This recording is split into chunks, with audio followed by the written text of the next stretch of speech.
En el siguiente video les vamos a presentar el proyecto que hemos realizado para la materia de estadística descriptiva.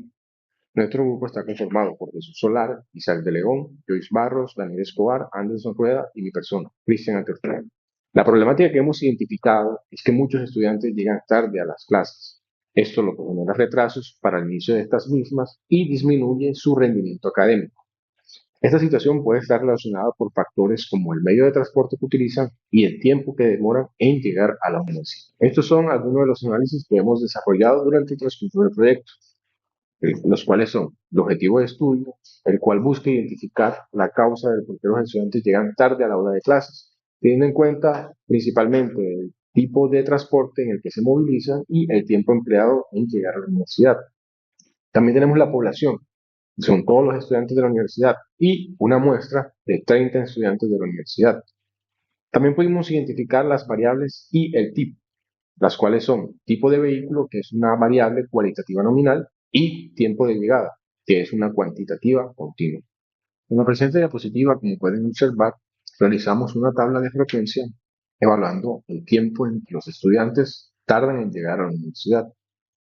Obtuvimos datos como la frecuencia absoluta, la frecuencia relativa, la frecuencia absoluta acumulada y la frecuencia relativa acumulada, los cuales nos sirvieron para sacar los datos estadísticos como el promedio, la mediana y la moda, y también la varianza y la desviación.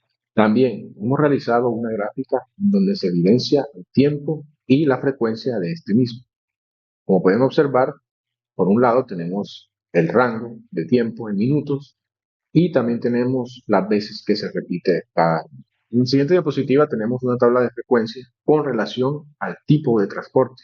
Como pueden ver, hemos realizado o hemos obtenido los datos de frecuencia, frecuencia absoluta, frecuencia relativa acumulada y frecuencia absoluta acumulada.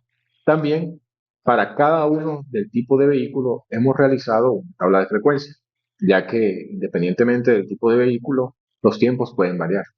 Esta sería la tabla de frecuencia de la moto, en donde, como se ha mencionado anteriormente, hemos obtenido los mismos datos, como son frecuencia absoluta, frecuencia relativa, frecuencia absoluta acumulada y frecuencia relativa acumulada. De estos mismos datos, de la tabla de frecuencia de la moto, hemos obtenido las siguientes medidas estadísticas, como son el promedio, la mediana y la moda. También obtuvimos las medidas de dispersión, como son la varianza y desviación. En la siguiente diapositiva pueden ver una gráfica representativa respecto a la tabla de frecuencias que hemos realizado, pero del tipo de vehículo móvil. Hemos realizado una tabla de frecuencia de bus, en la cual obtuvimos los datos como la frecuencia absoluta, la frecuencia relativa, la frecuencia absoluta acumulada y la frecuencia relativa no acumulada. Con esta información también pudimos obtener lo que son las medidas de estadística y medidas de dispersión, como son la desviación y la varianza.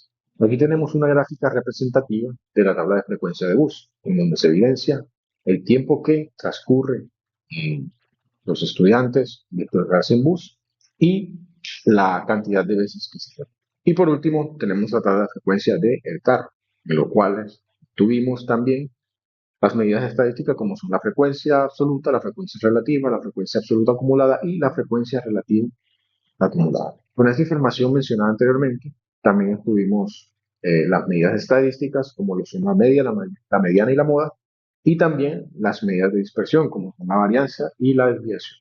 Podemos concluir de este estudio que hemos realizado que muchos estudiantes tardan en llegar o a menos de 40 minutos a las clases. Pero hay otro grupo de estudiantes que tarda entre 47 y 90 minutos, lo cual puede retrasar el inicio de las clases.